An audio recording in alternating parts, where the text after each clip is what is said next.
नमस्कार, मैं हनुमान चुनिया और आप देख रहे हैं अपनी न्यूज। सिरसा से 2 बार सांसद रहे डॉक्टर सुशील इंदौरा, वो आज हमारे साथ हैं। उनसे हम कुछ राजनीतिक चर्चा करते हैं। तो सबसे पहले तो आपका स्वागत है डॉक्टर साहब। धन्यवाद, बहुत बहुत शुक्रिया। डॉक्टर साहब, ये आज का जो एक मुद्दा बना हुआ है, किसानों का मुख्य मुद्दा जो है वो धान की फसल की बिजाई को लेकर जो मुद्दा बना हुआ है, तो इसमें आपका क्या कहना है? बीजेपी सरकार ने जो आदेश दिए उसको, उन आदेशों को कितना आप सही मानते हैं? एक्चुअली किसान के प्रति चाहे वो बीजेपी की सरकार हो चाहे कोई और पार्टी हो, उसको गहराई से देखना चाहिए, सोचना चाहिए। क्योंकि जब बुरा वक्त आता है, जैसे आज कोरोना का बुरा वक्त है या ऐसे कष्ट का टाइम आता है, तो किसान भी एक ऐसा है जिसकी मदद से बड़े बुरे वक्त को बता सकता है, उसको ख़त्म किया जा सकता है। इसलिए सरकार की पहली जिम्मेवारी होनी चाहिए कि देश के अन्नदाता को सुविधाएं दे, और वो सुविधाएं ऐसी दे कि किसान मजबूत हो।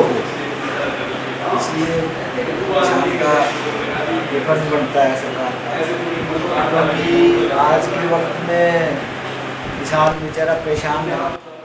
और आज भारतीय जनता पार्टी की सरकार है, खट्टर साहब मुख्यमंत्री हैं, और वो पता नहीं क्या सोच के अचानक फैसले ले लेते हैं। किसान को समय पे पानी चाहिए, समय पे बिजली चाहिए, बिजाई के टाइम पे बिजाई के साधन चाहिए, कटाई के टाइम पे कटाई के साधन चाहिए। काम मतलब जब फसल पकने को तैयार हो तो उसकी खरीदारी के लिए पहले से इंतज़ाम होने चाहिए, लेकिन ये हो नहीं पा रहे, और इसी वजह से दिक्कतें आ रही हैं। किसान भी परेशान है, और जब किसान परेशान होगा तो उसके साथ जुड़ा चाहे मजदूर है चाहे व्यापारी है, वो परेशान हो गए। जी बिल्कुल। दूसरा, अब जो जेजेपी की सरकार के अंदर हिस्सेदारी है, तो ऐसे में जेजेपी को किस कदर आप समझते हैं कि वो कितना सफल मानते हैं अब वो सरकार के अंदर जो उनकी भागीदारी है? क्योंकि जेजेपी पहले इनेलो का ही पार्ट था और इनेलो के अंदर आप भी रहे हुए हैं, तो उनकी जो किस तरह की कार्यप्रणाली है उनके बारे में आप थोड़ा सा हमारे दर्शकों को बताएं। देखिए, जेजेपी और बीजेपी का जो गठबंधन है वो बेमेल गठबंधन है, क्योंकि सरकार की बनाने की जरूरत के टाइम में जो मेल होता है तो उसमें स्वार्थ ज़्यादा होते हैं। मैं चौधरी ओम प्रकाश चौटाला जी के साथ और चौधरी देवीलाल जी की नीतियों के चलते हुए मैंने बड़ा लंबा समय इनेलो में बिताया है, और एक ईमानदार समर्थक होने के नाते भी और एक विश्वसनीय समर्थक होने के नाते चौटाला जी की कार्य प्रणाली को भी देखा है। और कभी जरूरत पड़ती थी तो चाहे दबी जुबान से ही सही साथ बैठ के उनको किसान की मजदूर की दिक्कतें बताते थे। उस परिवार को मैं बहुत अच्छी तरह से जानता हूँ, किसान के प्रति जो भावना उनकी है वो भी जानता हूँ। लेकिन क्योंकि ये जो गठबंधन हुआ है ये गठबंधन बेमेल गठबंधन है, ये ज़रूरत थी, और ज़रूरत का जो गठबंधन है उसकी चाहे मजबूरियाँ लगा लो या जानबूझ के लगा लो या हालात लगा लो, उस हालात में वो जो चीज़ किसान को देनी चाहिए वो दे नहीं पाते। और मैं तो अगर देखूं तो असल वारिस चौधरी देवीलाल जी के असल वारिस आज के दिन चौटाला साहब हैं, और जिनकी हाथ सिर पे हाथ चौटाला साहब रखेंगे, जैसे अभय सिंह जी हैं, किसान के लिए लड़ भी रहे हैं, कह भी रहे हैं। तो जो असल नीतियाँ जो कहते हैं ना पार्टी की नीति और कार्यक्रम, वो तो चौधरी ओम प्रकाश चौटाला जी के साथ हैं या अभय सिंह जी के साथ हैं, तो वो ज़्यादा अच्छे ढंग से लड़ भी रहे हैं। अब दुष्यंत की क्या मजबूरी है या क्या हालात है मैं कह तो नहीं सकते, क्योंकि दुष्यंत जब मैं पहला चुनाव इनेलो से लड़ा था तब तो छोटा सा बच्चा था, शायद 4-5 साल का होगा, 5-6 तो हम तो जानते ही नहीं। और जब तक उसके बारे में कोई धारणा जब तक जानते ही नहीं तो धारणा क्या बनाए। लोग तो यही कहते हैं कि भी करेगा करेगा, लेकिन आज जो पहले सोचा था लोगों ने वो आज सोच बदली हुई है। आज तो उस हालात के काम नहीं कर रहे, इसलिए अब क्या कहें कि लेकिन चौधरी देवीलाल के घर में पैदा होके कम से कम 2 क्लास को तो विशेष ध्यान रखना चाहिए। एक किसान का दूसरा जो हमारे जैसे गरीब समाज के लोग हैं उनको राजनीतिक हिस्सेदारी देके उस हिस्सेदारी को मान सम्मान भी देना चाहिए। ये नहीं कि हमने बना दिया जी, हमने बना दिया जी, ये बनाना ही अकेली बात नहीं है भाई। मान लो मुझे एमपी बनाया है तो मुझे एमपी का एक स्टेटस आपने दिया है तो कम से कम उसकी कदर भी तो करवाओ, ये भी ज़रूरी है ना। तो इसलिए ना कुछ कमियां भी रहती है कुछ। अब आज के हालात में तो किसान बेचारा रुल ही रहा है, समझो, कोई कुछ नहीं कर रहा है। तो बिल्कुल आपने कहा कि ये बेमेल इनका गठबंधन है, तो अब चलो पिछले जो चुनाव था उस चुनाव के अंदर इनेलो दो फाड़ हो गई थी और काफ़ी नेता इनेलो को छोड़ के गए थे, लेकिन आप उससे पहले इनेलो को छोड़ चुके हैं। तो उस टाइम क्या परिस्थितियाँ ऐसी रही, क्या वजह थी जिसकी वजह से आपको वो पार्टी जिसने आपको 2 बार सांसद आप उसमें बने हैं? पुरानी बात होगी, काफ़ी बार कह चुका हूँ, काफ़ी बार बता भी चुका हूँ।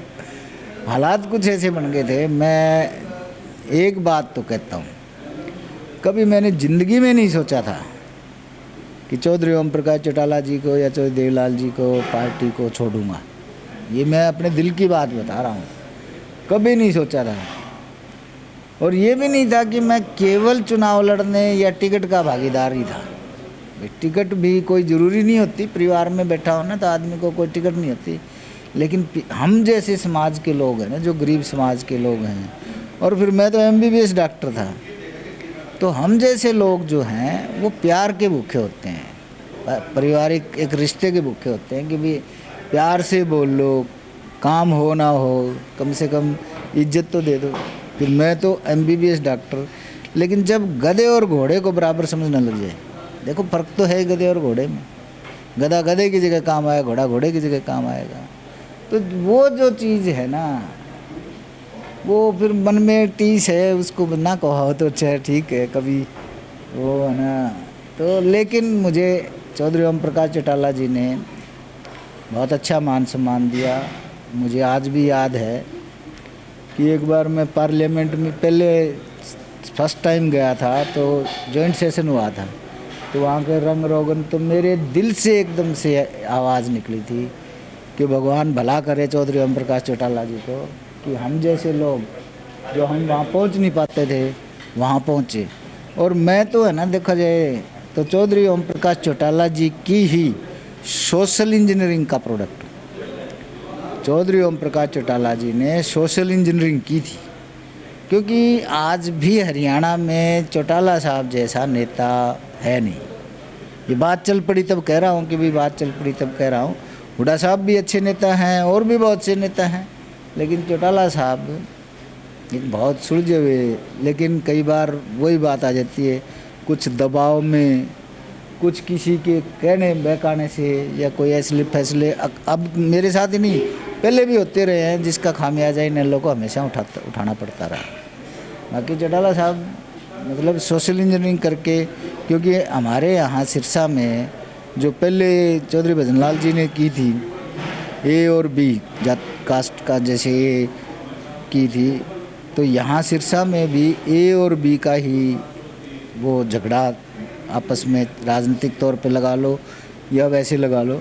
तो उन्होंने कुमारी शैलजा के मुकाबले में एक पढ़ा लिखा है MBBS डॉक्टर और इकोनॉमिकली भी ठीक था मैं, तो उनकी वजह से, हालांकि पहला इलेक्शन भी मैं जीत रहा था, लेकिन वो हार गए थे 13,000 वोटों से। लेकिन कुल मिला के ये था कि उसके बाद सिरसा के लोकसभा में बदलाव आया है। और मेरे बाद एक वो भी गलती